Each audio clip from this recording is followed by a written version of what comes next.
Good afternoon, everyone. Welcome to the regular meeting of Vesuvius Town Council, Monday, August the 19th, 2019, at 2 p.m. in Council Chambers. First up is the adoption of some minutes. There's Committee of the Whole minutes of July the 15th, regular open minutes of July the 15th, public hearing minutes July the 15th for the 4 p.m. and public hearing minutes of July the 15th for the 4:15 p.m. and then a special open minutes of July the 15th. So could I please have someone move to adopt those? Thank you.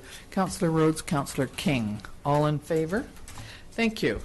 No business arising from minutes? No, thank you. And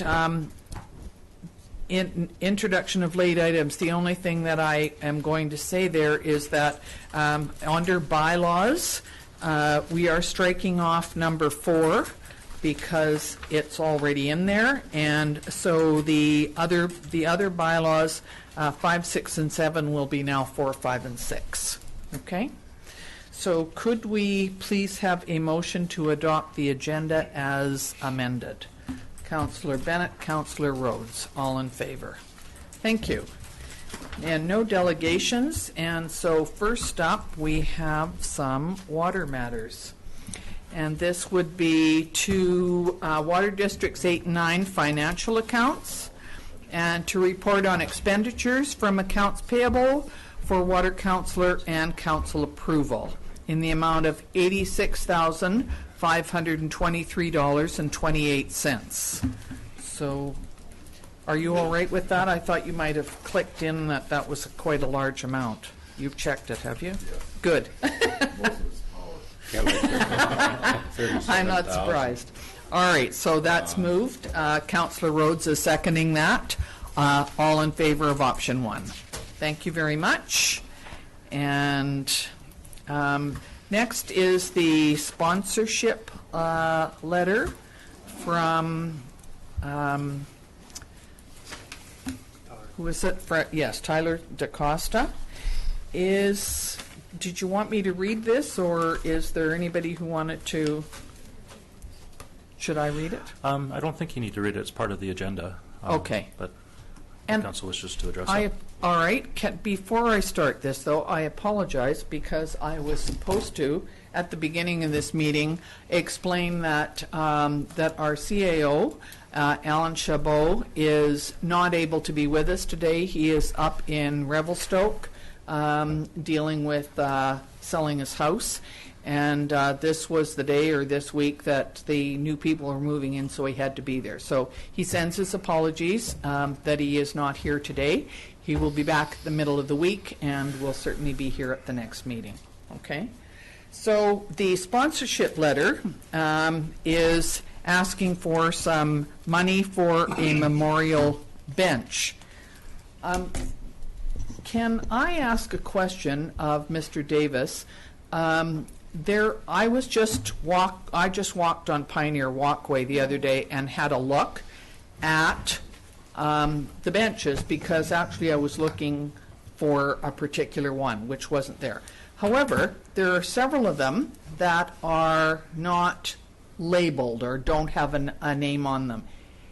Is it possible for people to have those benches and have a tag on them? I just wondered what was happening with those. Some of them maybe, but the majority of them, actually all of them, are actually ones that were purchased by somebody in the past. So we're in the process right now of creating a policy that will address all those things for the length of time, what you can actually put on them, and where you can actually put it. So there will be some changes with that. So the ones that are blank at the moment were done because they're waiting for the new policy. Okay, I was just going to ask about that. Councillor Rhodes and Councillor King. Thank you, Mayor McCordoff. Well, I kind of read this with interest, and like many other people in town, I knew Blake quite well. Blake was very high profile in challenging councils on youth activities in our community, and was steadfast and very forward in making sure that he got the kind of answers that he wanted to hear from individual council members. Regrettably, there was no ask for an amount. I'm assuming that there is sponsorships available at different price levels, although I don't even know that. And it's just kind of hard to cherry pick something out of the air. I'm not exactly sure what they're asking for or what they want. It would have been nice to have those details. It would have maybe helped us make a decision a little bit better. So, Sorry, Councillor King and then Councillor Bennett. Thank you, Madam Mayor. If this is to go forward, and Councillor CJ's got a good point here, if they raised half the money, we'd come up with maybe half if we wanted to do that. But through the Accessibility Committee meeting, they've been talking a lot about trying to get another bench up on Canal Trail. There is cement already poured, and that to me would be a great location and supports the committee also if this was to move forward. Councillor Bennett? Well, my problem with this is the town of Vesuy sponsoring a wrestling match. I think that if I understand, I'd really like to see a bench put up for this young fellow, and maybe we could take the money and donate it in his honor to the people putting the bench in rather than sponsoring a wrestling match. I'm kind of confused about it too. Can you help, Mr. Zackel, or Mr. Davis? Is there, how do you feel about moving forward on this? Have you got any suggestions? I think also, Madam Mayor, what Councillor King mentioned about the accessibility and age-friendly committee, that would definitely be an option, although the correspondence received doesn't mention anything of where they want to, how they want to do that kind of stuff. Yeah. So I'm uncertain as well. Councillor Rhodes? Thanks again. Maybe we should just request more details, more specifics on what their request is. I'm not even sure who would do that. Our town staff, I think. Well, right now, basically what I'm reading into this is they're looking for, make a donation and it goes towards advertising of the event, and they're fundraising for the charitable bench. So it's actually just looking for the advertising for that. If you wanted, you can make a recommendation that staff come back with a report with respect to this and get additional information. We haven't got a lot of time, have we?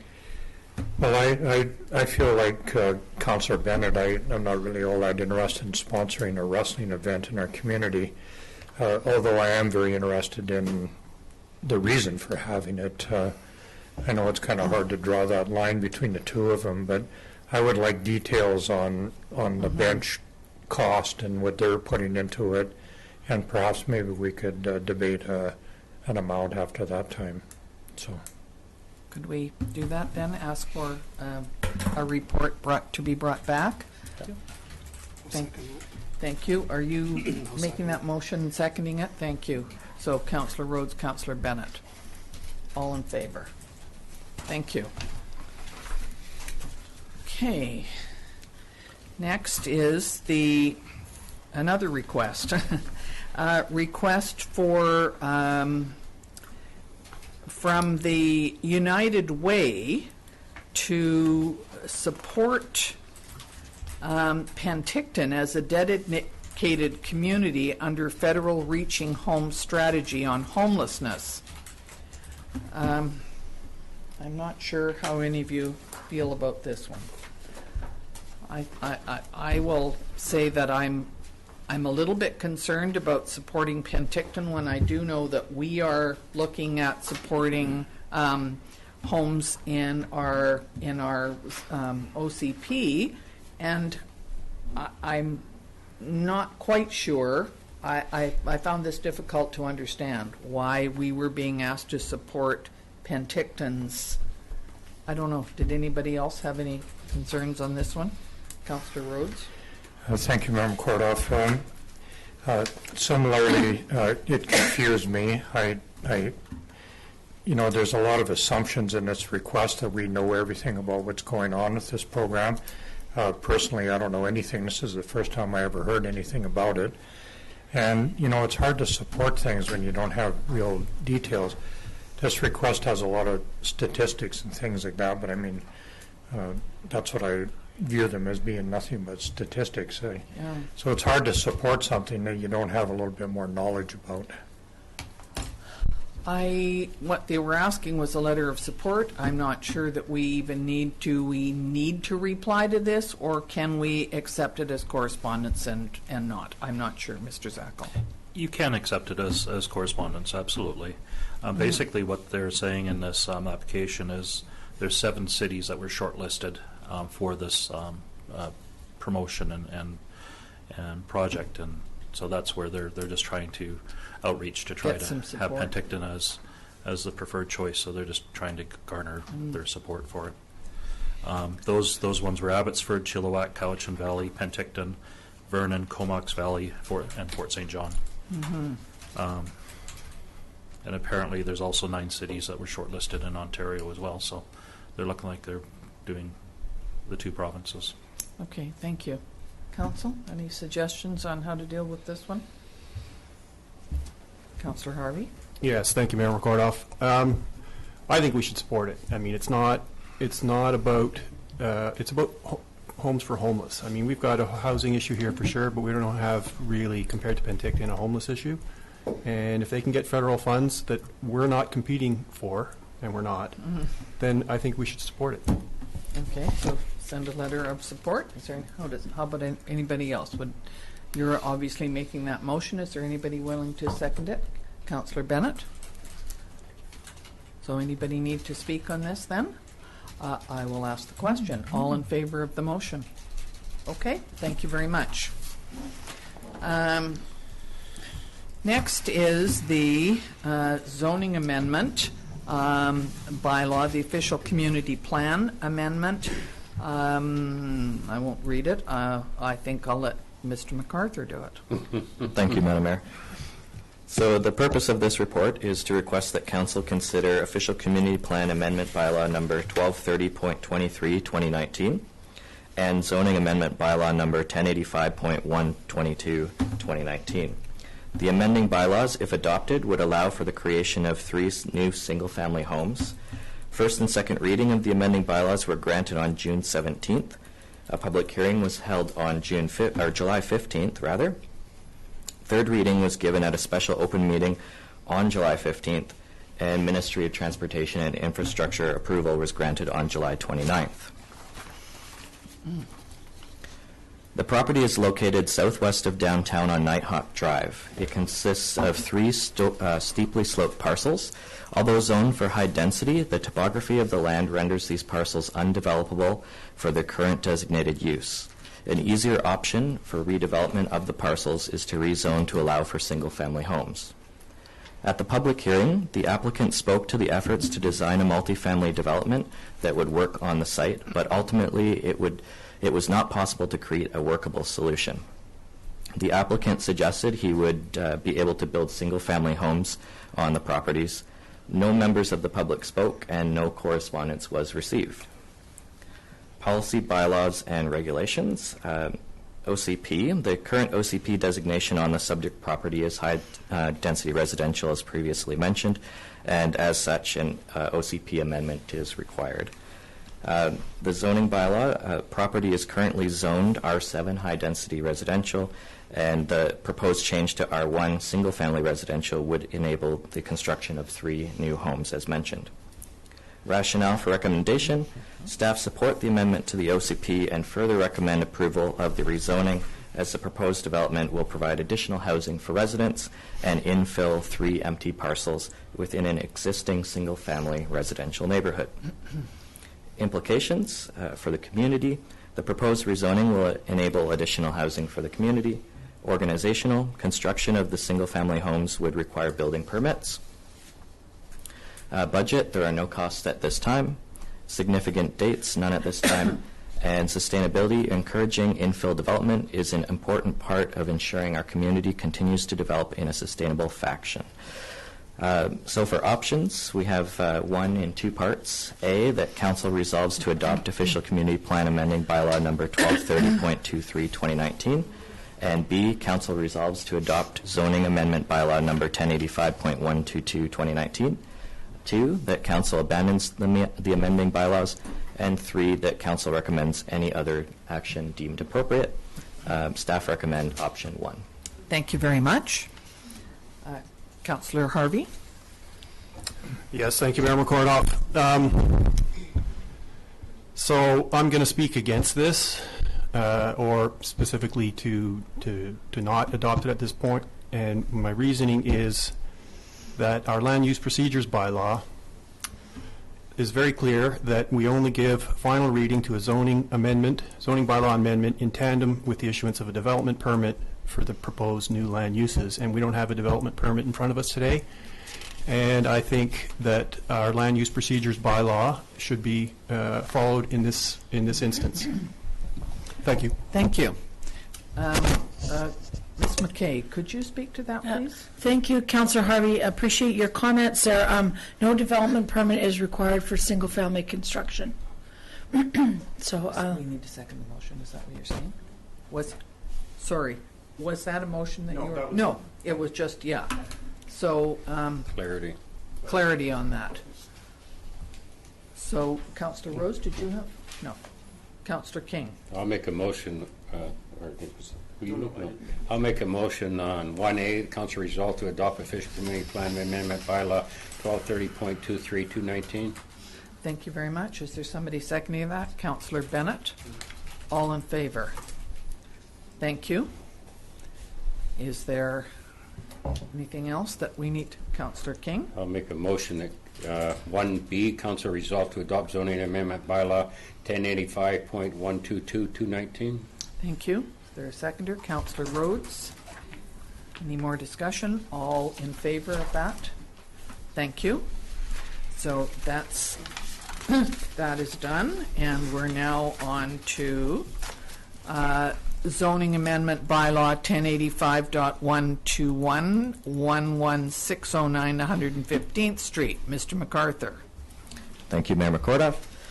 The purpose of this report is to request that Council consider zoning amendment bylaw number 1085.121-2019. The amending bylaw, if adopted, would allow for a site-specific cannabis production facility to be created at 11609 115th Street. First and second readings of the amending bylaw were granted on June 17, 2019. A public hearing was held on July 15th. Third reading was given at a special open meeting on July 15th as well, and Ministry of Transportation and Infrastructure approval was granted on July 29th. The subject property consists of 2 buildings. The applicant is intending to convert the north building into a production facility this year. When the lease on the south building ends in 2020, the applicant intends to expand the cannabis operation to include that additional building. All production must take place inside the buildings. The buildings and the uses within the buildings are required to comply with all provincial and federal regulations. Dwelling units would not be permitted. Cannabis sales directly from the site would also not be permitted.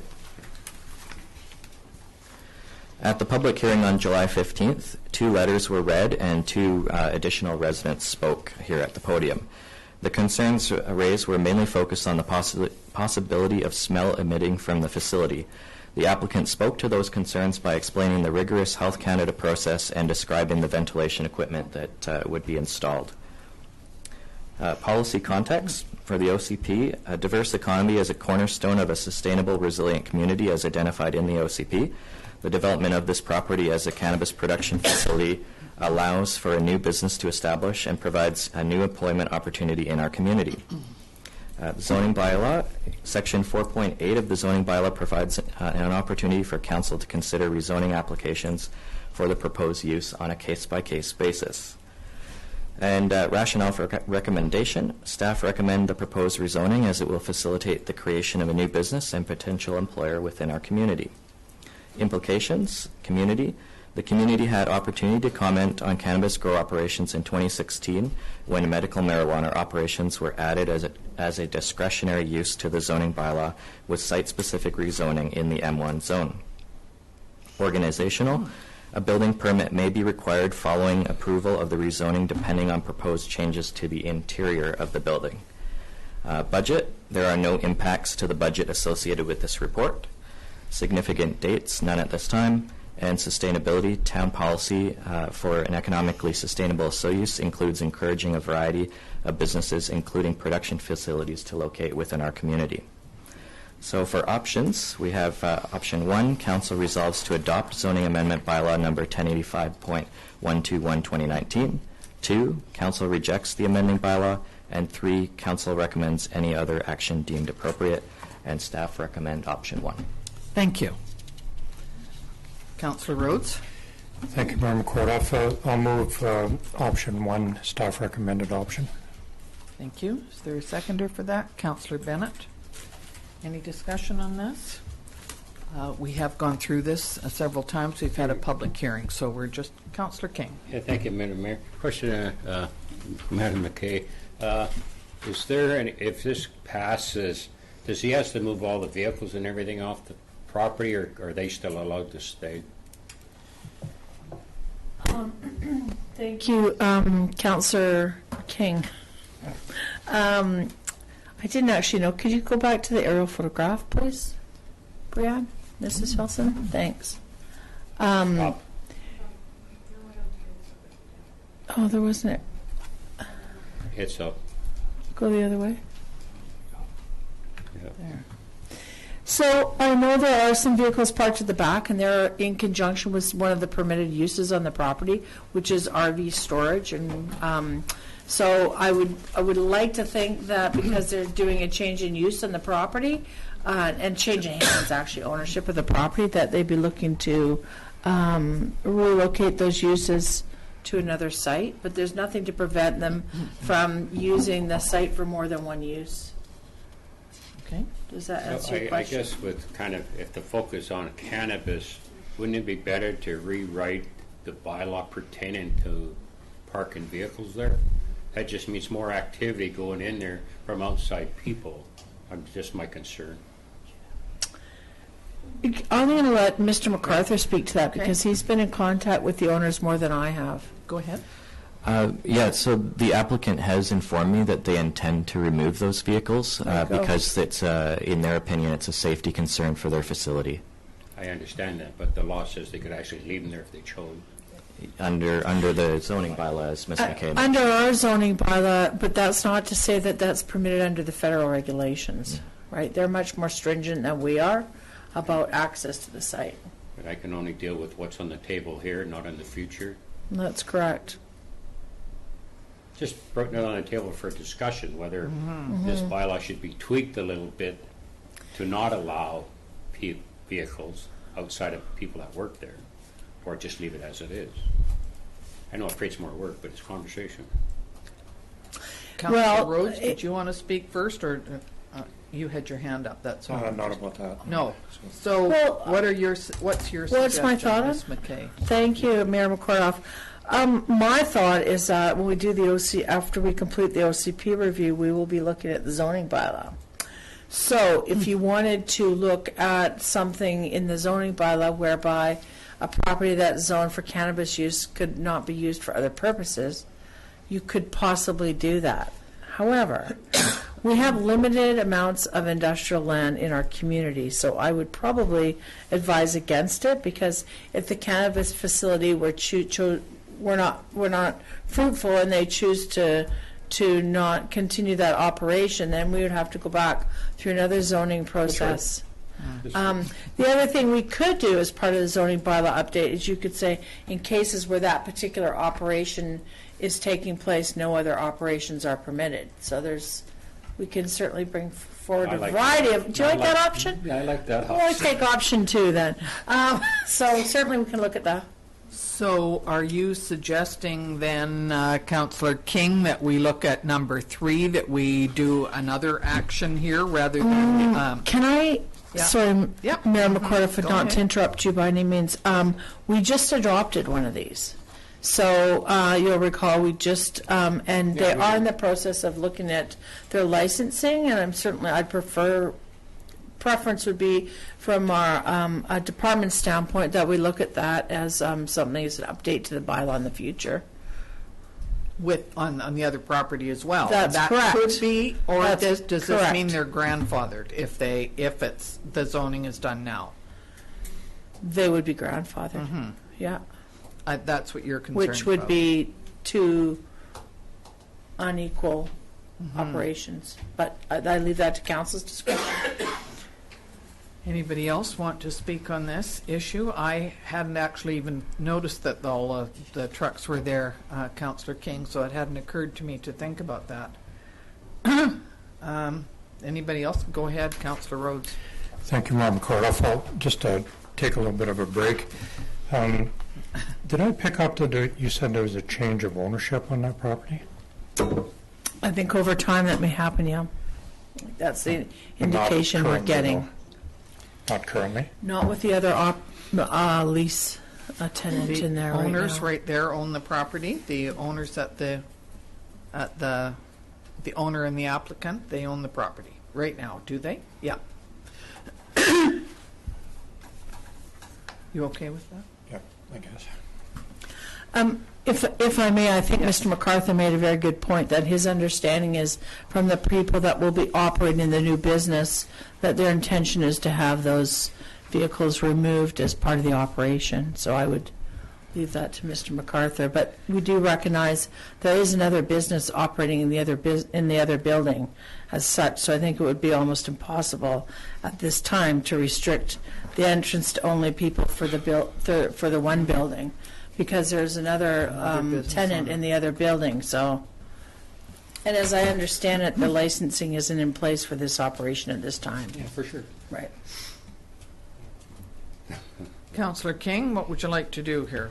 I just vote against it. Puts it on the floor. I guess I just look at a couple of the old, I would say, old vehicles at the back that aren't really doing anything with either vehicle or either building. Business. Not the end of the world, but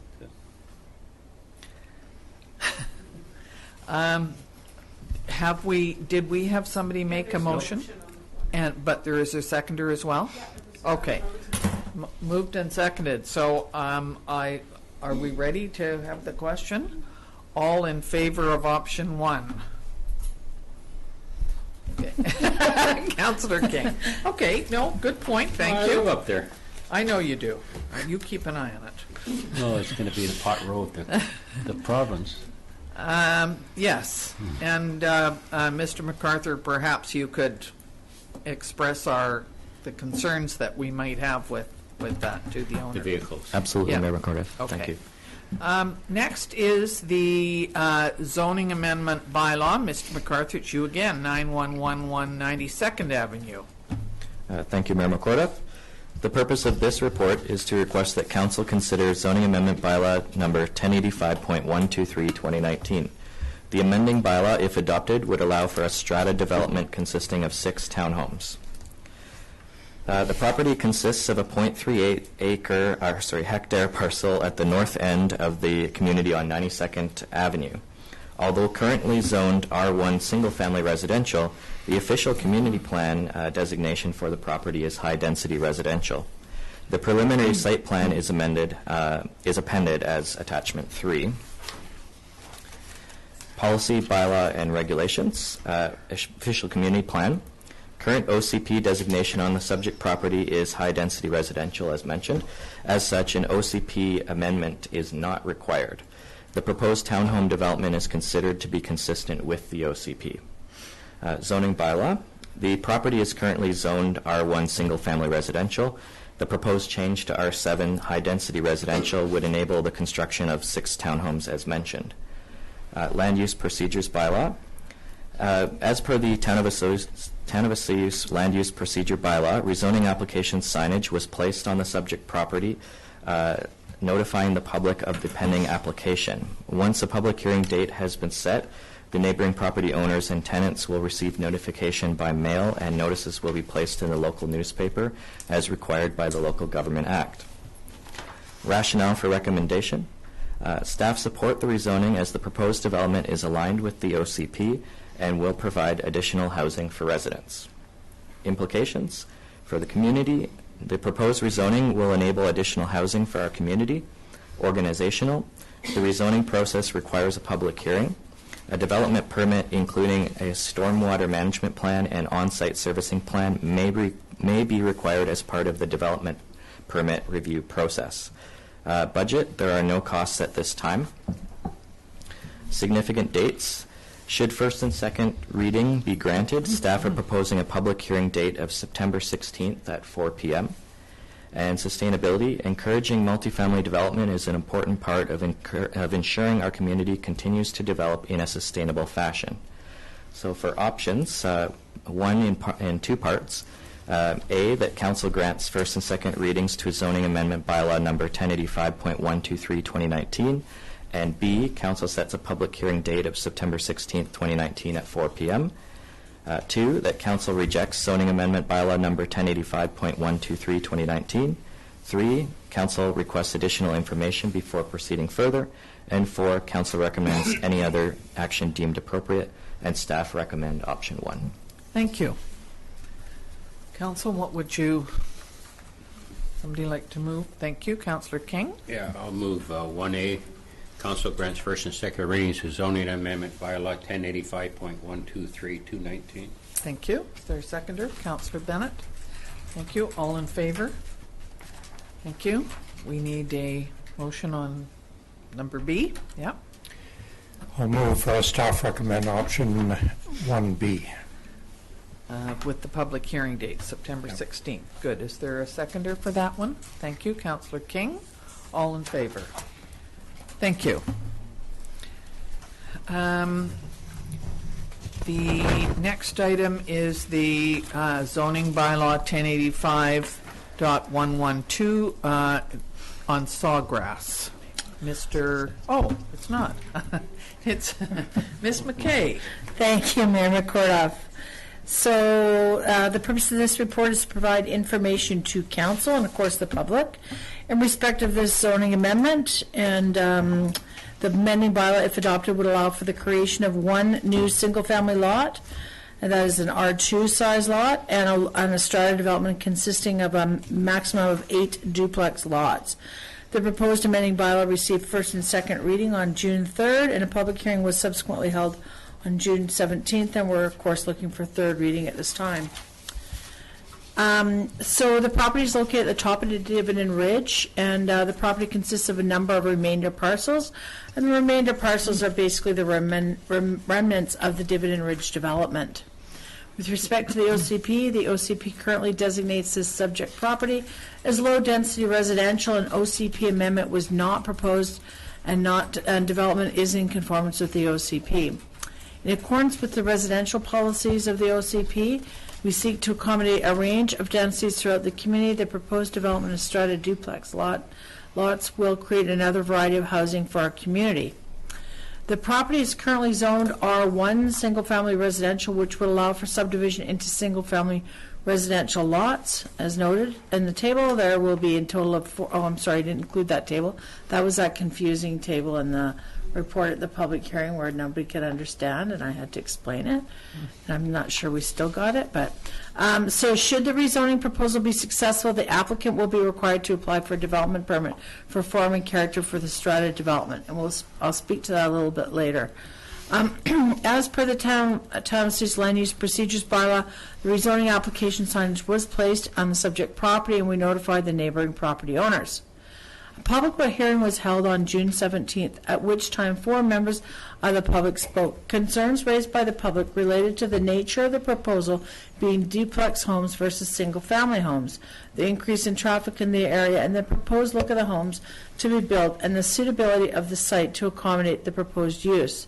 The engineer for the project, Mr. David Collins from CTQ Consultants for the developer, then spoke and provided information relative to the site stability and confirmed that a geotechnical assessment of the property has been prepared within which it was determined the site is suitable for the proposed use. Mr. Collins stressed that the applicant intends to build higher-end duplexes within a strata development that will not be a gated community.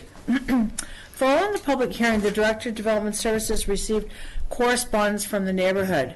The correspondence outlined a number of concerns raised by the neighbors. Now, I did not provide that information to council because, as you know, council is not allowed to receive information following a public hearing. However, I did review it, and most of the correspondence related to the official community plan, so I don't really consider it new information, but it did require clarification, and I provided that for you in this report. So, wanted to make sure we're just transparent of process raised with respect to those issues raised, and I'll explain the issue and then explain to you our take on that and clarify for you the OCP. So one of the issues was that it was suggested that the area should not be developed as it's not within the Dividend Ridge urban area, and in fact it is in the Dividend Ridge urban area, and I provided for you a map to that effect. One of the issues raised was that a prerequisite to the development of the area is to undertake an area plan. Basically, they're referring to a map that shows the expansion area, not the Dividend Ridge area proper, which is the expansion areas to the south, and that's also identified on the map. They're basically saying that the density map indicates the areas to be low-density residential. So the OCP allows for a range of densities within the low-density residential designation, and this proposal is well within that range. As far as the ecological assessment is concerned, the subject property is entirely void of vegetation. If you've been up there, and it has been used as a staging area for the Dividend Ridge development, and most of the ESA that still is in that area and untouched land is on the adjacent, crown lands adjacent to the property to the south. The property is within the urban growth area, and it's also shown on your map in attachment number 2. So there's also a comment made regarding the area not being suitable for low-income housing. Pretty sure I can assure you this is not going to be low-income housing. The proposed development is to build market retail housing, and the developer will be required to comply with the form and character guidelines of the official community plan, which will ensure that the development meets the high-level built form found throughout the entire neighborhood. Now, council does have the option to schedule a second public hearing if you want to review the late petition, and staff are recommending against that as the issues raised in the petition have basically been clarified for you. The rationale for recommendation, the proposed development is in conformance with the OCP and will provide additional housing in an established neighborhood, and planning staff are recommending support. Implications are as follows. For the community, the proposed zoning will enable a subdivision application to move forward, and the proposed development will provide alternative housing form for our community. With respect to organizational, the development proposal will require a development permit for the duplex units. The applicant has provided an example of the form and character for the proposed units, and town staff will continue to work with the applicant to ensure the proposal meets the development permit guidelines. Now, I did state in my report here the development permit will be brought forward for council's review prior to adoption of the zoning bylaw. However, we may recommend to council, when we come forward, we may recommend a covenant outlining such things as limiting it to 4 duplex units and outlining specifics in relation to the actual development to meet the development guidelines, and this will be registered on title. These will be things like inflammable siding, such as, you know, a hardy plank or a wood tones and wood accents and stone finishes, as opposed to a development permit, which basically seeks to do the same thing as far as form and character is concerned. The rationale that we would have to do that between third and fourth reading as opposed to a development permit is to ensure that the developer has able to secure a partner to build the development out. So in many cases, they don't want to secure that financial funding until fourth reading of the bylaw. But that would be something between third and fourth reading that I would discuss with the applicant and the property owner, and then have that conversation with council.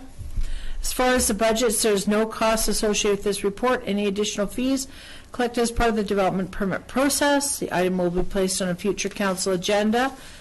Encouraging infill development is an important part of ensuring our community continues to develop in a sustainable fashion.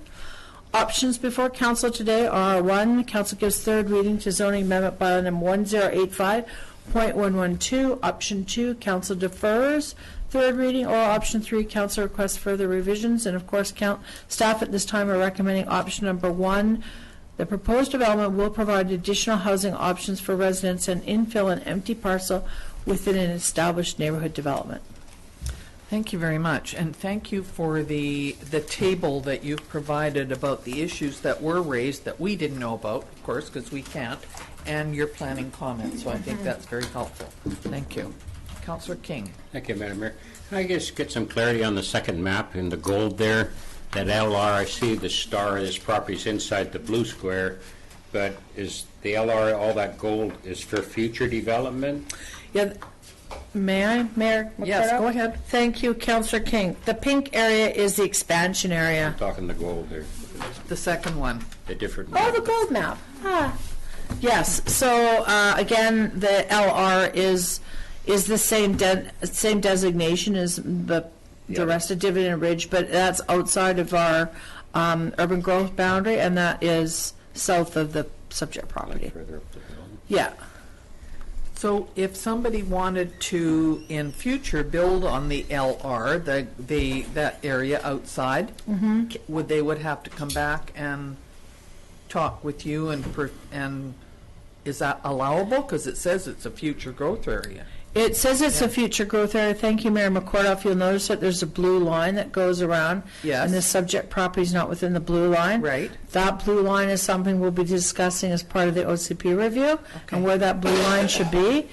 You'll also recall that we're looking at possibly having a park in this area, a national park reserve, so that might be of discussion at the same time. But yes, that LR, it does mean that you could possibly develop it as low-density residential. But it is outside the urban growth boundary at the moment. Okay, thank you. All right, Did that help, Councillor King? Well, to some extent, I guess this could lead, though, to future, I guess, smaller lots, more condos on top of the mountain, hypothetically. If we looked at a different designation, I guess you could. Yeah, well, I mean, this is kind of, right now, it kind of looks like it'd be good if this was the end of development up there. It's the last sort of property to develop, other than a few holes. But if someone comes forward and wants to kind of keep moving in that LR single residential, chances are it would more likely want to go to a higher density. I believe We don't know that. And there is a road that sort of goes There's a road through that there, already goes up apparently. there. Yeah. I think I'm going to clarify. I believe that's Crown land. That would be good to know. I mean, Well, if that's the I trail thought for the it was horses too, that one at the point. gate. It is Crown land right there. So first off, they Yeah. need to get through them. Okay. So that would be Councillor Rhodes. Thank you, Mayor McCordoff. I'll move the staff recommended option number 1. Thank you. And Councillor Bennett, you're seconding that? Okay. Anything else on this? All in favor? Thank you very much, and thank you for getting that report ready in. A bit confusing sometimes. All right, Ms. McKay, you're up again. Provincial Nominee Program. Thank you. I'm sorry, I just chuckled because confusing. Have you seen my desk lately? No. That's confusing. Thank you, Mayor McCordoff. So council's familiar with the provincial nomination program, so I'm just going to go very quickly on this. BC's economic growth depends on having enough skilled and qualified people to meet our labor market needs. BC Provincial Nomination Program is a way for high-demand foreign workers and experienced entrepreneurs to gain permanent residency in BC. As previously discussed with Council, the Director of Planning and the Senior Planner attended the BC Economic Summit. Among the sessions at the summit is a discussion and presentation from the Ministry of Jobs, Trades and Technology on the recently announced BC Provincial Nomination Program. And following the conference, the Director, myself, attended a workshop at the immigration offices in Vancouver. Council granted first, second, and third reading to the amending bylaw attached, following which public notification was given as per the charter. And basically, the entrepreneur immigration stream is for business people can invest in and actively manage a valid business in BC. It's a points-based system. Applicants are also required to have personal investment funds. So we're now registered as a rural community participating in the program, and planning staff mostly Dawn, have been working very hard on this and have been fielding a number of inquiries with respect to this program. We've had 2 Skype interviews with prospective applicants, and we have 3 more applications that we think look very, very valid. We've also reached out to other communities in BC and heard that reviewing and processing of these applications can be time-consuming, and in response to the anticipated time required to process, staff recommended this nominal application fee. And when the other communities said that it might require a bit of time, they were not kidding. Hey, Don? So this proposed amendment to the bylaw just charges a minor exploratory visit fee of $250, an application processing fee of $100. Staff are requesting that council resolves to adopt the administrative fees and charges bylaw number 1331.01, which would add those fees to our bylaw. Thank you, Mayor McCordoff. Councillor Harvey. Yes, thank you, Mayor McCordoff. Question for planning staff. Sure. You mentioned that you reached out to BC communities and learned that there's significant staff time involved. Did they also give you some kind of data on what their fees are? Because I wouldn't want to disadvantage applications to Vesuvius because of fees. Our fees are nominal, believe me. I'll maybe ask John to report on that, but we probably have the lowest application fees and everything with respect to that department. But John, did you want to speak to that? Yes, through the chair. Thank you, Councillor Harvey. Every municipality within the program has a different application structure and a different way of doing it. The province allows some variation there, so the fees that are being charged or the different processes, it varies fairly widely. Some communities are not charging any fees, and other communities are. But as Ms. McKay mentioned, these fees won't cover staff time, but at least they'll go partly towards doing that. Okay. All right, would someone like to make a motion here on this? Councillor Rhodes? I'll move the staff recommended option number 1. Thank you. Councillor Bennett, you seconding that? Okay. All in favor? Thank you very much. And Mr. Zackel, you have to put on a new hat now. And you're going to talk about the 5-year financial plan bylaw. Thank you, Mayor McCordoff. So before Council's 5-year financial plan bylaw 1349.02 2019, Section 165.2 of the Community Charter states the financial plan may be amended by bylaw at any time. Financial plan must set out the proposed expenditures of the municipality, proposed revenue sources, and proposed transfers between funds. The information must set out for each of the 5 years covered under the financial plan. The Act requires certain particulars must be included, however, the amount of detail is a matter for local determination. The financial plan must not plan for a deficit. The total proposed revenue sources plus transfers from other funds must not be exceeded by the total proposed expenditures and transfers to other funds. 5-year financial plan bylaw 1349.02 2019 is being brought forward for Council's consideration. A red-lined version of the changes to the bylaw have been included to see where the changes have occurred from bylaw 1349.01. The purpose of this financial plan change is to add a project, the Vesuvius Child Care Centre Expansion Project, in the amount of $892,500, which is fully funded through the UBCM through the Community Child Care Space Creation Program funded by the Province of BC. The grant application attached was originally submitted to the province January 17, 2019, with a notice of approval in late May. Under the public consultation requirements, Section 166 of the Community Charter requires Council to undertake a process of public consultation regarding a proposed financial plan before it's adopted. An opportunity for the public to provide input into the financial plan amendment will be given prior to Council adopting the financial plan bylaw. Implications under community: a significant amount of capital projects are planned for 2019 that will enhance the community and improve the infrastructure in the town and rural service areas. Under organizational, there's no changes. Under budget, this updates the budget to include changes referenced above. Under significant dates, request for Council's consideration for first 3 readings for August 19th. Advertisement in the Vesuvius Times on August 22nd and 29th, notifying residents of the opportunity to express an opinion on the 2019 to 2023 financial plan, and request for council consideration for adoption on September 3rd. Under sustainability, working to ensure maintaining levels of service for the community and financial sustainability for the town. So our options before council: for council to give first 3 readings to 5-year financial plan bylaw 1349.02 2019. Option 2, to post an ad in the Osceola Times for 2 consecutive weeks to notify the residents of Osceola of an opportunity to express an opinion on the 2019 to 2023 financial plan prior to consideration for adoption. Option 3, to defer making any decision until next regular meeting of council. And option 4, to not change 5-year financial plan bylaw 1349.01 2019. So the recommendations before council is 2 separate resolutions would be requested. The first recommendation is option 1. The Osceola Child Care Expansion Project is a valued addition to the community. And then the second recommendation is option number 2. This meets a requirement for public consultation as per 166 of the Community Charter. Thank you.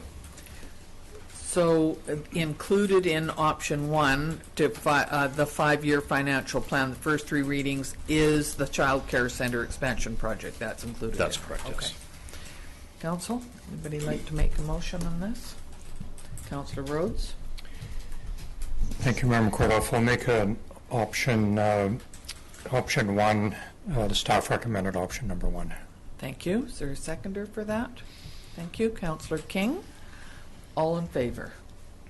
Thank you. Against? No? Okay. We need another motion. Is there somebody who would like to make another motion here? Option number 2 is the recommended. Councillor Bennett? Thank you, Member Kordoff. I recommendation option number 2.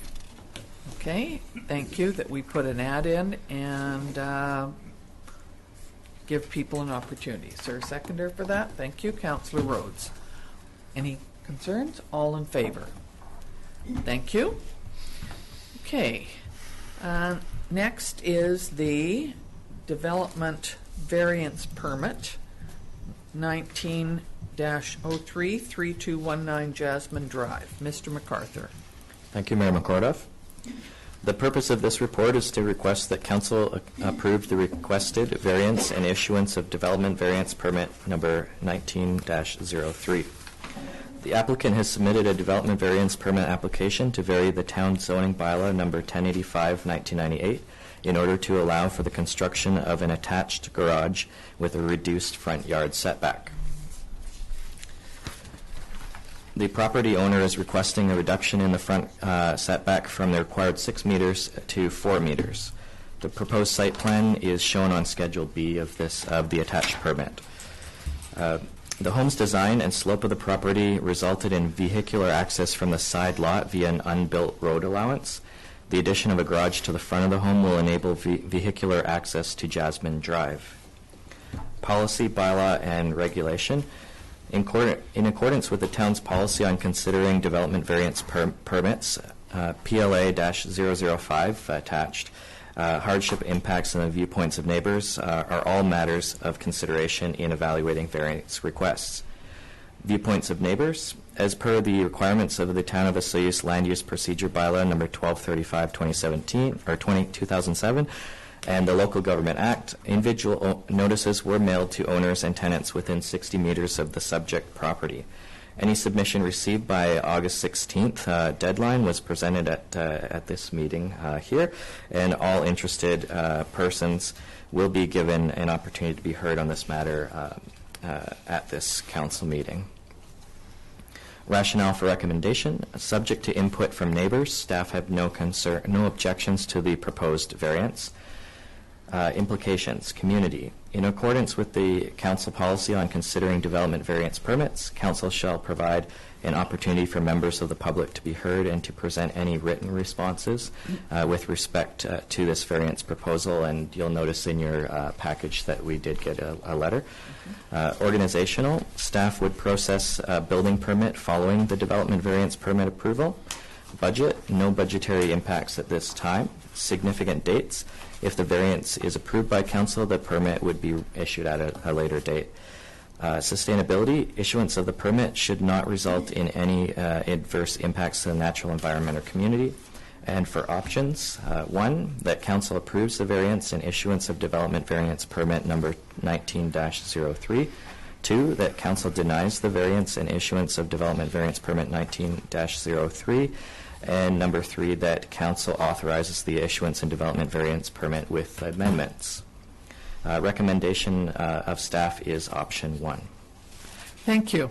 So included in our package is one letter that is available for people to read. I'm now going to ask at this time if there's anyone wishing to speak at the microphone on this matter. Do I ask 3 times? No? Is there anyone? You don't have to. Okay, don't have to. Hang on, we'll do this first, then you can speak. Nobody wishes to speak on this? Okay. So, Councillor King, you'd like to speak on this? Thank you, Madam Mayor. If this proposal was to go forward and this street was ever to decide to have a sidewalk, would this development impact that not being allowed to happen? No. There's still enough room to have a sidewalk? The development doesn't extend into the road right away, so you can still have a sidewalk there, yeah. But it's moving closer to the front of the property line. So is there any law against people on a sidewalk a building has to be set back so far? The setback is from the property line. Okay, that's fine. Yeah. Okay. Councillor Harvey. Thank you, Mayor McCordoff. Another question for staff. Currently, the report suggests that the property owners have access via undeveloped road allowance, and on the satellite photo, I can see what looks like so they have access to their garage, but through that road allowance, and that'll remain a road allowance. It will remain an unbuilt road allowance, but in the future we may consider it as being more of a developed for more of a view platform area. I mean, there already is a bench there, and yeah, so we have no intention to close the road allowance. Thank you. Councillor Bennett. I'm going to speak against this. Just basically, I'm sorry, Mayor McCraft. I'm going to speak against this just basically because I drove over there and took a look, and in the picture where the motorhome is, the roof of this garage is going to be above that motorhome. And when you drive down the street, that garage is pretty well going to be right on the street. And I compared to the other houses, the way they're set back, to me it just doesn't look like it fits into the, what was that word in there? The viewpoints of the neighborhood as recommended. And can I ask, have other options been looked at to address Councillor Bennett's concern? Or is that not possible on the topography of this lot? Not to accommodate what the applicant is looking for, and anybody has an opportunity to make application, so they proceeded. I don't know. Anybody else? Councillor Rhodes. Thank you, Mayor McCordoff. I noticed the access from the road allowance. First off, the road allowance terminates on a 140-foot cliff down to the lake, so Yeah. It's unlikely that'll ever be developed. But I noticed that there's some asphalt on the road allowance, and I'm wondering if there's any encroachment from that property onto the road allowance. I think I got my termination right. Yes, thank you. Through the chair, thank you, Councillor Rhodes. There has been contact with the property owners in the past in terms of encroachments on that road allowance. Go ahead. So I'm a little confused. If it's changed, how would they ever get access into their garage? I mean, there's nothing that... They're basically, I'm sorry. It would just be Two separate garages. Yeah. Okay. One here. Yeah. So one from the street and one from the road allowance at the side? That's correct. And the road allowance at the side is town property, isn't it? Yeah. Councillor Bennett or Councillor Harvey? Thank you, Mayor Recordoff. Looking at the policy that we have in place, we consider hardships to the applicant and impacts on the community and viewpoints of the neighbors. I don't see anything in the report as to respect to hardship. With continued access to the road allowance, there is access to their garage as it exists right now. We do have one letter from a neighbor in terms of impacts, and I agree with Councillor Bennett that that sways me to speak against this variance as well.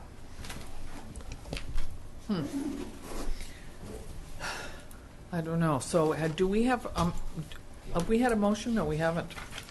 Is there somebody who would like to make a motion on this issue? Go ahead.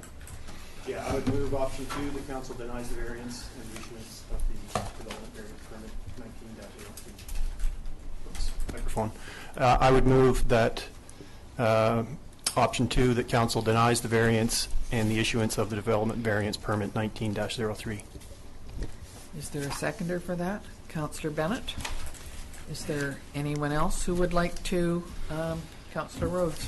Thank you again, Madam Cordoff. Just going back to the road allowance, if we decided to turn that into a linear park, would that cut off their, or any other option other than leaving it as a road allowance, would that cut off their access from?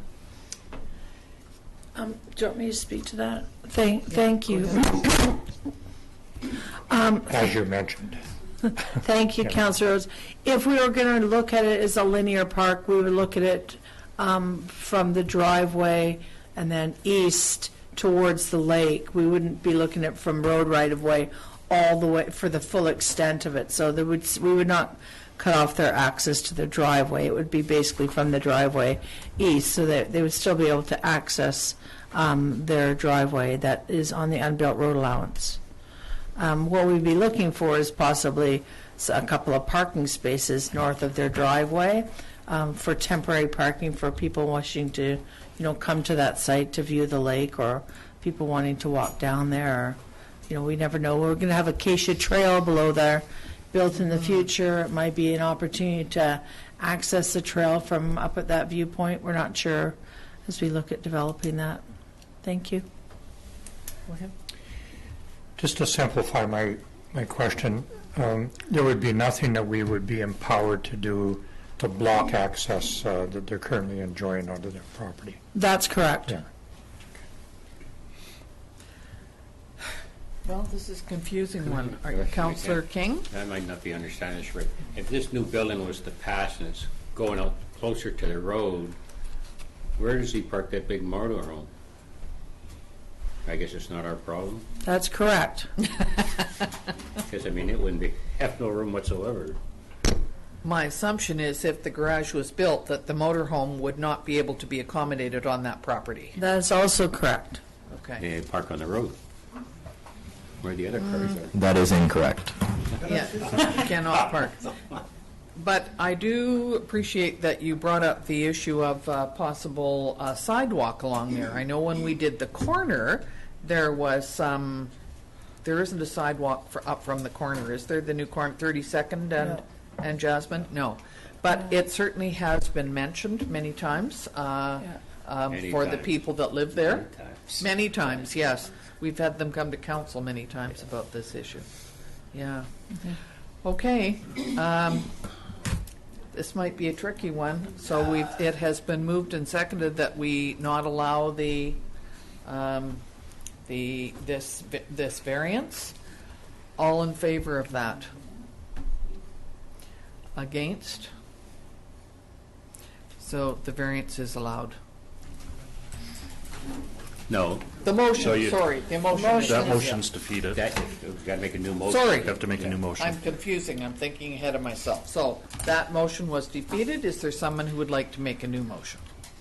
Councillor Rhodes. Just so I got it correct, I'll make a motion based on staff recommendation, option number 1. Recommended staff. Is there a seconder for that motion? I'll second it then.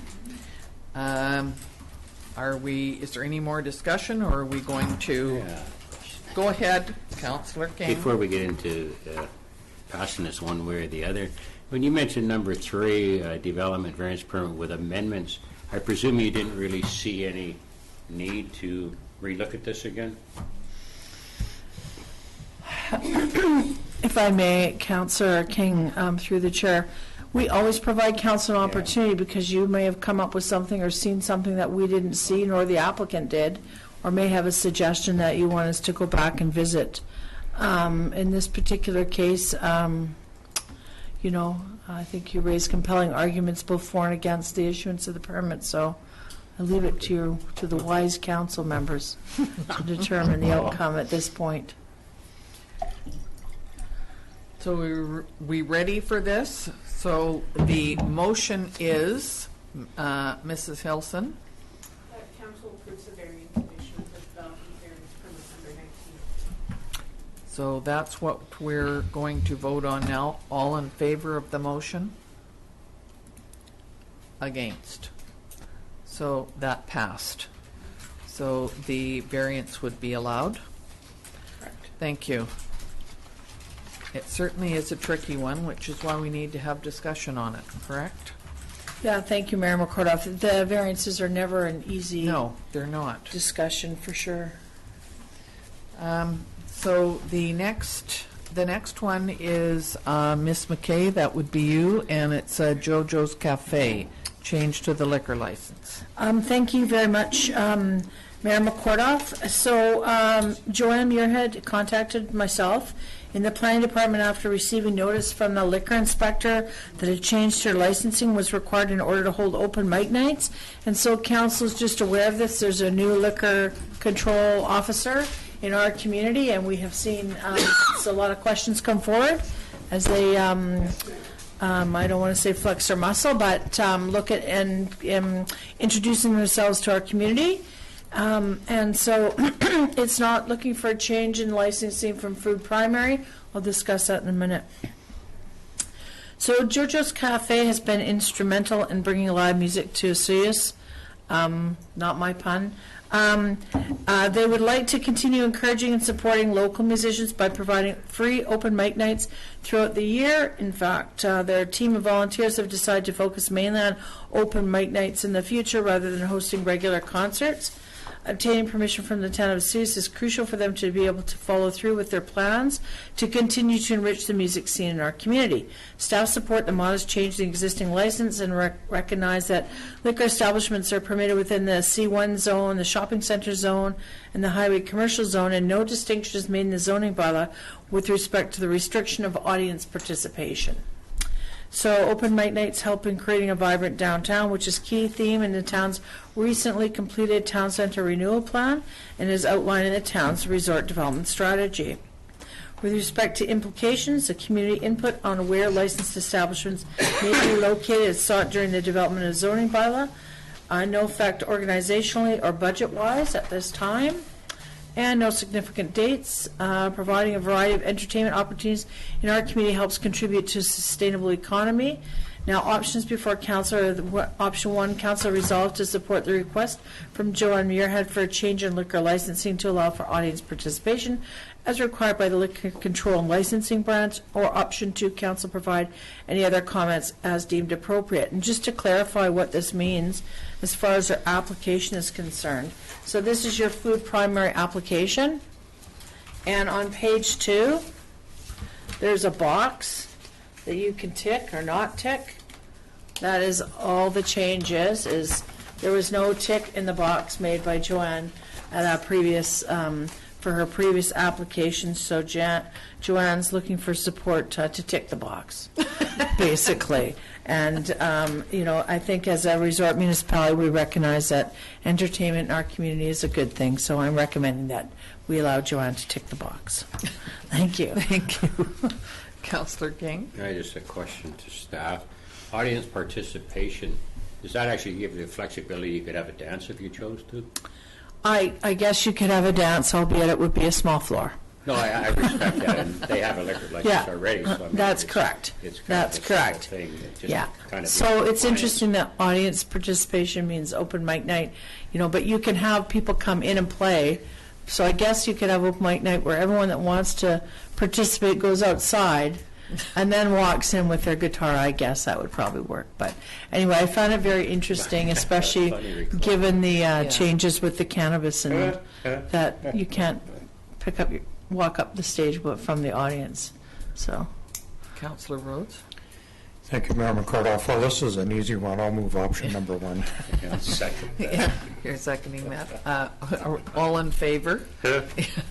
Thank you. and thank you. We try to end on an easy one. Okay, budget transfer bylaw enforcement, Ms. Van Bienen. Thank you. The town moved from a contracted bylaw enforcement system to an in-house bylaw enforcement system in May 2019. When the budget was set, there were 2 separate line items for bylaw enforcement, one for the contracted model and one for the in-house model. Staff have reviewed the budgets, and there is a need to move the surplus from the contracted GL account to the in-house GL account. The amount to transfer is $16,000. Implication to the community, continued bylaw enforcement services, budget transfers to funds from one GL to another, no significant dates.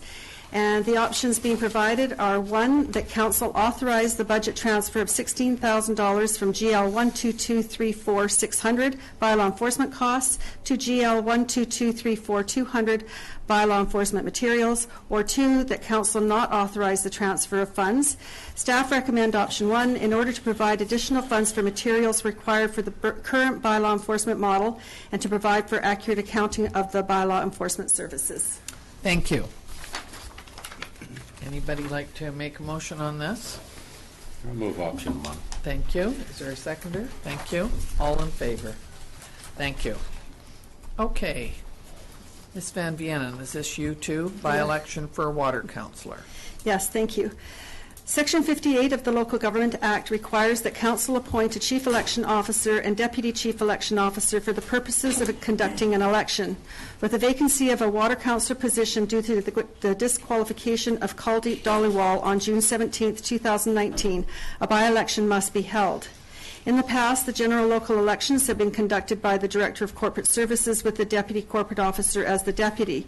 For the purposes of this by-election and as a succession planning strategy, it is being recommended that the Deputy Corporate Officer be appointed the Chief Election Officer and the Director of Corporate Services being appointed the Deputy Chief Election Officer. Since a by-election must be held on a Saturday no later than 80 days after the Chief Election Officer is appointed, the general voting day for the by-election will be held on November 2nd, 2019, with the 2 required advance voting opportunities to be held on October 23rd and October 30th, 2019. A proposed budget is attached for council review. A budget amendment to transfer $15,000 from GL 522-91009 contingency to 522-90001 elections will also be required under a separate resolution. Implications to the community: filling of the water councillor position in the rural water district, organizationally, preparation for by-election including advertising, nomination, and voting days. Budget has been set at $15,000 with a budget amendment being required. Options: 1, that pursuant to Section 58 of the Local Government Act, Brianne Hilson be appointed Chief Election Officer for conducting the 2019 by-election for Water Councillor with power to appoint other election officials as required for the administration and conduct of the 2019 by-election, and that Jeanette Van Vienen be appointed Deputy Chief Election Officer for the 2019 general local elections, or 2, that Council may choose to appoint other election officials, 3, that the Chief Election Officer position be contracted out, or 4, that a budget amendment be, and a second option that Council has to do a resolution on is that a budget amendment be made to transfer $15,000 from the 2 different accounts to an election account. So the recommendation is that Council pass options 1 and 4. Good, thank you. Councillor Rhodes. Thank you, Mayor McCardoff. I'll move option number 1. Thank you. Is there a seconder? Councillor King. All in favor? Thank you. And how about number 4? Is there Yeah, I'll Councillor move King? option 4, that we transfer the $15,000 from one account to the other. Okay, seconder on that one. Thank you. Councillor Bennett, all in favor. Thank you very much. Amazing the costs. Thank you. So next is the Arts Club.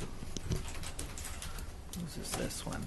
Mr. Davis, you finally got to speak here. Thank you, Madam Mayor. The Arts Council lease. Go ahead. The president of the Osoyoos District Arts Council made a request to renew their lease for a 5-year term.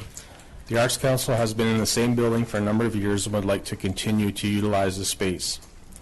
The draft lease is attached. The lease rate is set at $1 per year, and the operations for the building are shared with the town. Capital improvements, grounds maintenance, including snow removal and repairs for electrical, HVAC, and plumbing that exceed $500 are the town's responsibilities. Cleaning and utilities, which includes garbage, water, and sewer, heating, and electricity, are the responsibility of the Arts Council. The Arts Council also inquired about additional office space and storage in the basement. The council is planning to hire a part-time employee in the near future and would require office space. The 2 offices that they inquired about was the Emergency Services Room, which is now occupied by the Ham Radio Club, and the Desert Center office. These are office spaces in the building, but both are being used and are not available. There is storage space available that can be dedicated to the Arts Council in the basement. We also wanted to include an addition for parking. At the rear of the building, there are dedicated parking spaces for bylaw and planning and development staff.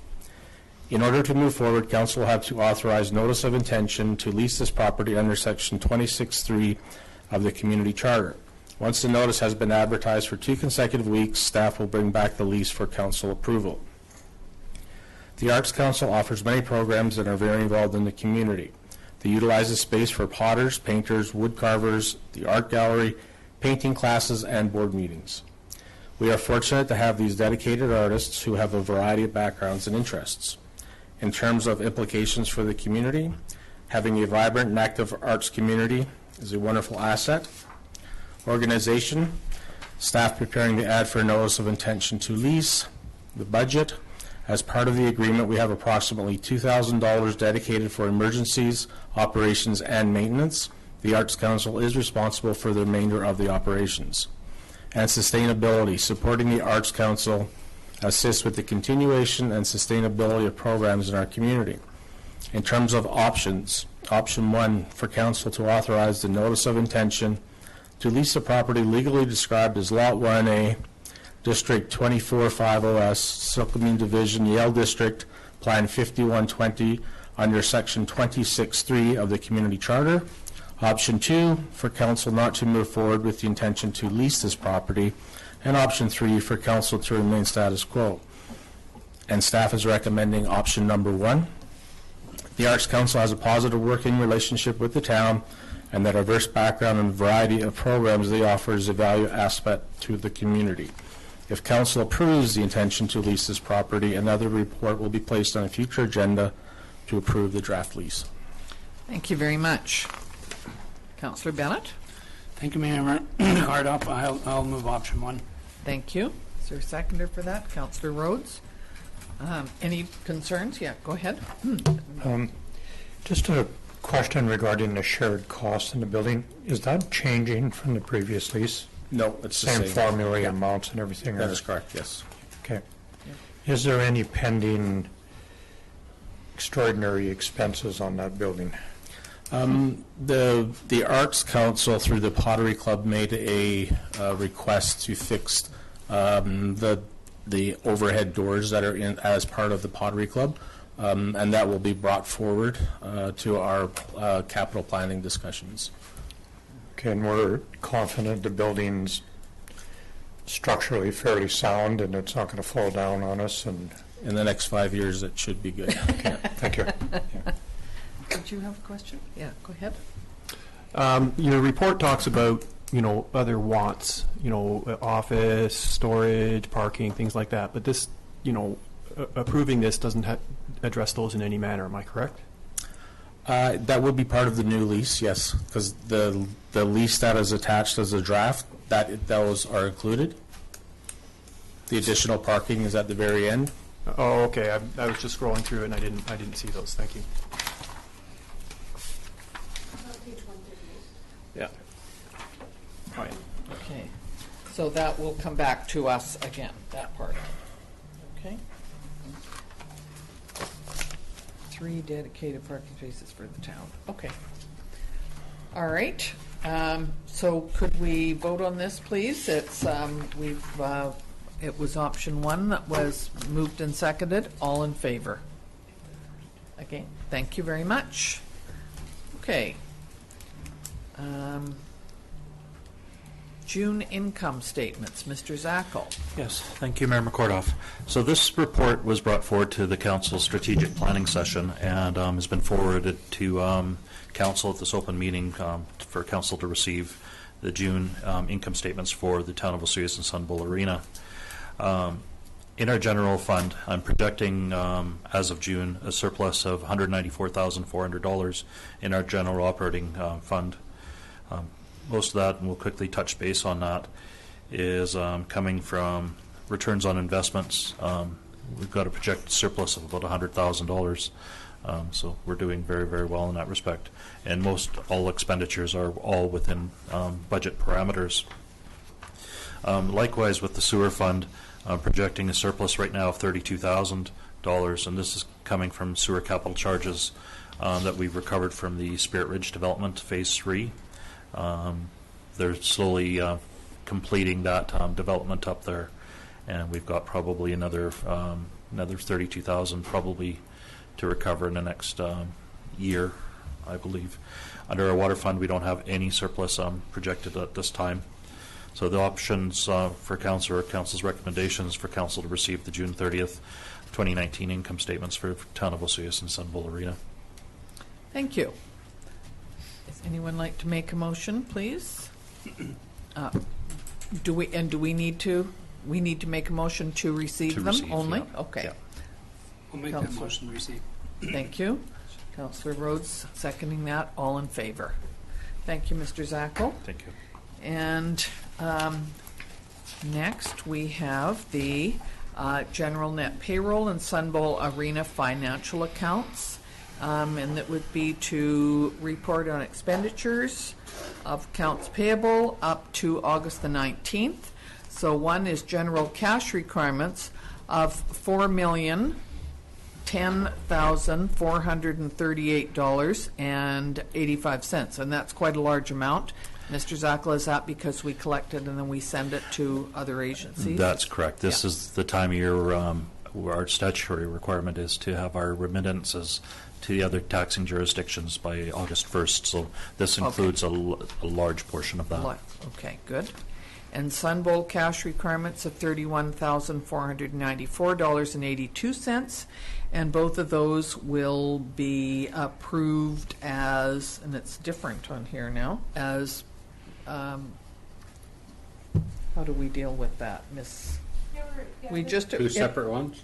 Yeah, it's just that my format here is different than it usually is, that's all. So do we can just approve those? Do we need a motion to approve? No. And the net payroll accounts of $214,427.41 are, that is just for notification, right? Yeah, great. Thank you. And the next is the building report. So we have had an extra this month of $1,023. A single-family dwelling, yes, and 2 flood damage and repairs. So, so that's quite a lot of money. 13 million this year. To date, and last year it was 8 million. So we're having a lot of building going on. Do we need to accept? Okay, we need a motion to accept that. Thank you, Councillor Rhodes, Councillor Bennett, all in favor. Thank you. And next, we have some meeting minutes. The first one is the Accessibility and Age Friendly Committee. And Mr. Davis, is there anything there that, no, it's pretty straightforward. I know that do you meet once a month? Yes, for the Yeah. accessibility and age-friendly. I would like to let council know that we have made application to the age-friendly program quite a while ago, and we were told that it was already approved, but we haven't officially received anything yet. I think we need to get right on top of that, because I've already told the mayor of Karamias that we were approved, and he's arguing with me. So could you get that done quickly?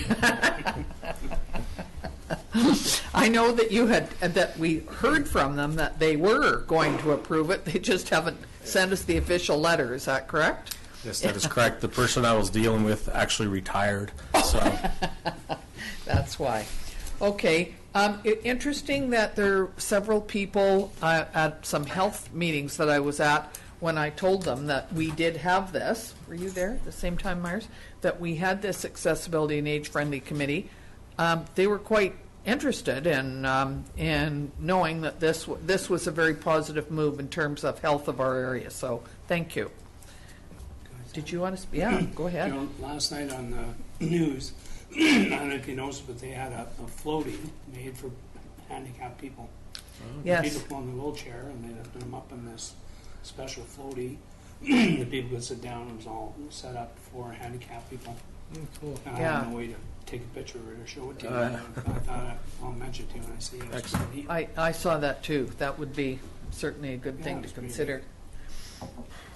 Okay, and the next one is we need a motion. All right, we need a motion to accept that. Thank you, Councillor King, Councillor Rhodes, all in favor. And now we need, now we have the Community Services Advisory Committee. And Mr. Councillor King, you weren't there, so I'm going to ask Mr. Davis if there's anything that you wanted to. Nothing outstanding there. You did what? Nothing outstanding Okay. there. All right. So we need to have a motion, please, to accept the Community Services Advisory Committee. Councillor King, Councillor Bennett, all in favor. Thank you. And next we have the CAO report. Do you have? I've got some information I can pass on for council. Thank you. So under corporate services, they've had municipal ticket follow-ups, by-election preliminary work, including calendars and advertisement drafts. Under bylaw enforcement, boat trailer parking enforcement taking a considerable amount of time. Unsightly properties, one remedial action being carried out, one large property cleanup being dealt with, along with many unsightly due to weeds. One park expulsion letter was issued due to a person not heeding bylaw officers' request to keep a dog out as well as other infractions, including verbal abuse and obstructing a bylaw officer. Under HR, 2 positions being interviewed, one for the operational services manager and then another for relief program assistant. Under policy and procedures manual, this is being prepared for all staff. Water councillors review is ongoing. Under Community Services Department, Family Splash Day scheduled was held, and I don't have the held on. 14th. Thank you, 14th of August. Cactus Kids Day Camp is coming to an end. This is the last week it's running. Thank you to all of our summer students for doing such a wonderful job. Fall program and activity guide has gone out to print. Hard copies are scheduled to be out the first week of September. The last Family Splash of the summer was held August 14th. Approximately 150 people showed up. Thank you to AG Foods for sponsoring. We've moved forward with the elevator lift at the Sun Bowl Arena. Direct digital control request for proposal is ended. Received 3 proposals and are reviewing the plans. And we have developed and advertised a request for proposal for the Sun Bowl condition assessment as well. And under finance, received a requisition from the RDOS for the Sun Bowl Arena, working on an RFP for the audit services, and still working on collecting property taxes for the remaining 2 properties that are in pending tax sale position. And that's the report. Thank you very much. So we need a motion, please, to accept the CAO report. Thank you. Councillor Bennett, Councillor Rhodes, all in favor. Thank you. And now we have council report. Councillor Harvey. I have nothing specific to report. I was at the opening round at the women's tournament yesterday and saw our multi-use sponsored bottles in use, and that was good to see. Thank you. Councillor Rhodes? Thank you, Madam Cordoff. Nothing to report, but I would like to share something that I thought was very funny, but you can draw your own conclusions. Everybody is aware of my contempt for cigarette butts in our community, and I have an open challenge to everybody to walk 10 steps without spotting a cigarette butt either on our sidewalk or on our streets and that kind of thing. A really good friend of mine took my challenge seriously and was walking along and crashed into one of our refuse containers on the street and spun around and fell down on the side and injured his hip a little bit. Oh, dear. So that was kind of, so just my opening comment is I thought it was really funny at the time when he was telling me that, but common sense kicked in and I asked him if he could maybe look up periodically, and he agreed that that was a good solution to it. So. Thank you. Councillor King? Thank you, Madam Mayor. I attended the Accessibility and Age-Friendly Committee. And just two things I kind of want to bring out of the report is about the Memorial Bench Program, and it was mentioned earlier about maybe writing a new policy around the guidelines to bring forward if a person wants to purchase or sponsor a bench. But it was also important to let you people know a bench that was brought to from accessibility people, especially in a wheelchair. There's a bench design that has kind of a section next to it that a person in a wheelchair can actually sit next to the person on the bench. So I think the staff will be looking into that and maybe bringing that back as an opportunity, maybe a capital funding next year. And the other incident thing was brought to our attention was actually from a resident of the town that emailed Mr. Davis, and he forwarded it to the committee about these Moby mats, and they're kind of a mat you can put on the sand so people in wheelchairs can actually roll right into the lake and go swimming. And that got a lot of support, and I think Mr. Davis looking at the price of, there's 2 or 3 different lengths, and they can be rolled up in the winter, they could be moved to a different part of a bench, or the same bench, especially while we're waiting possibly for the new dock down at Gyro. This seems like a natural fit for there. And I think we still have money in that budget, but if we don't, we'll be bringing back a report to hopefully lobby to at least purchase one of them and maybe 2 of them for the town. So, thank you. I assumed it would be brought up at that committee. Yeah, it good. was, yeah. Thank you. Councillor Bennett? Thank you, Madam McCordoff. Nothing to report today. Okay, well, I'll make up for it because we'll I've sit been back. busy. I've done a million things over the last month. I'm going to tell you about 2 things, both referring to mussels. So the first one is the invasive mussel defense program. We've had a report sent out from Martina Beck, who's the BC Conservation Office, Ministry of Environment, Climate Change. To July 31st, there were 31,000 inspections of boats and people coming into the province.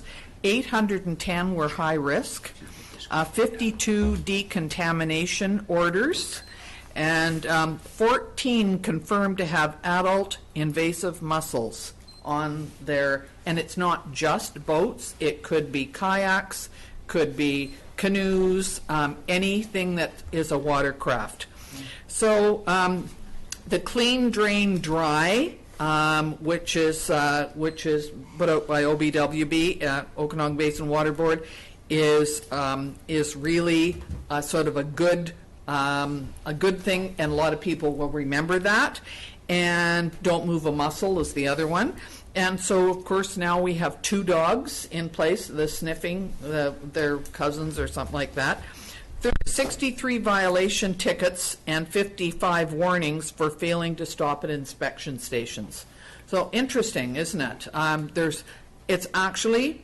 There are more inspections this year and less violations. So people are listening and they're kind of getting used to this. So that's a good thing. Now on to the other mussel. That's the Rocky Mountain Ridge mussel. And that was the concerns about that was that they were thought to be an endangered species, and so the rototilling was not going to be allowed until because they were worried about less Rocky Mountain Ridge mussels, which are only in BC in the Okanagan. But fortunately, we just got a press release that the mussel is not being federally listed, and so that it might be considered a species of special concern. But because it's not federally listed, there is the opportunity for the provincial minister to allow rototilling. And that was going to be a huge issue if we could not. Now, there's the two different types of rototillers. One is the rototiller that pulls out the roots in the wintertime, and the other is the harvester, which harvests the, gives it a haircut down a bit, so for swimming and boating and that type of thing. We were horrified to even think about it if we hadn't been able to continue in the high traffic areas on the lakes in the Okanagan. We had no idea if we couldn't do it what was going to happen with the swimming beaches and that type of thing, and it would just have been a mess. And we don't think that it would have been good for the fish either. We think it would have just been socked them in and probably depleted of oxygen. So that's a good thing. So you will see the rototiller out again this year in the winter, and the harvester, I think, and that all depends on the level of the lake and so on. We do have a private business on Osoyoos Lake that you can hire, and they will come over, and they've got all the permits, and they will harvest some of the weed in front of your house. So that's a good thing, and I hope they do well. So that's the first thing. I was at the opening of the mid-amateur and senior golf tournament on Saturday, and how did your wife do, Roy? Did she do okay? Good. Roy was the caddy for his wife, who was one of the 3 Osoyoos golfers that was involved in this. It was very nice. It was especially nice to be there with Ethel Van Duzy, who's 97, who did the tee shot. She's amazing, and she spoke for about 10 minutes as well at the beginning of it. So that was a very good thing. I know that it's tomorrow, I believe, that the finals are on and the awards aren't being given out. But there were a lot of very impressive golfers there. I was quite amazed. I had to admit to them I didn't golf. Music in the Park. Amazing. Even last week, when it was a little bit cooler, there were 500 people there. And so we've had very, very good turnout at Music in the Park. There are 2 more of those. And there's a big area in the front, in front of the stage that, of course, remember, was years ago when Tom Shields was the mayor, I think. That was all gravel, and he said we should put in grass there. It was a good idea because there's all kinds of people up dancing in that. So it's a great thing. I'd like to thank Clint Hawes, who has put on 2 street dances, and I understand that was very well received. The last one was on Saturday night down on at the bandshell. I wasn't able to attend. I was at the Desert Park open house. Councillor King was there too, and I was quite impressed with what the things that they had done up there and the sort of new paddocks that they'd put in, and they seemed to be quite keen on getting some improvements up there. So that was nice to see. Been at a couple of rural health primary care network meetings. Another one on Wednesday. We need to talk. And it sometimes gets a little more confusing the more we know about it, because it depends on the size of the town and how many doctors and Division of Family Practice and Interior Health and Ministry of Health. However, we go and we listen and hope that some of it sticks. I just want to thank that all of the people who have been involved with fighting the fires in not necessarily Osoyoos, but north of Oliver. I know that our fire department helped out, not sure how many occasions, but we've heard wonderful things from the fire services and people coming through about how well it was managed. And weren't we lucky that there weren't 50 other wildfires happening around the province, because we got a really good group of people here, and I see that many of them are leaving now, so things must be looking much better. And the last thing is just an interesting thing I wanted to tell you about was that last night I was out for dinner at Backyard Farms, and that is a local chef, Chris Van Huydunk, who has a farm sort of at the head of the lake. He's been written up in the Kelowna paper, the Penticton paper, the Vancouver Province, to the extent that he is booked totally. He only does one group, and last night we were there, a bunch of us, 11 of us, because friends of mine, Janie and John Hood, are celebrating their 50th wedding anniversary. Sandy and Jerry Elbow were also there. They're celebrating it in a month or 6 weeks. So it was a wonderful experience. He does not use any single-use plastics, and he uses all his own herbs, and they said at the end of the night, would you like coffee or would you like tea? And I said, well, I'd like tea. And they went out and picked all of the tea leaves in the garden, and the herbs and the mint and everything, came in and made tea. Like, how fresh is that? Anyway, it's a fabulous experience. Anytime that you would have the opportunity to go there, it's amazing. So it's nice to see things like that happening in our town.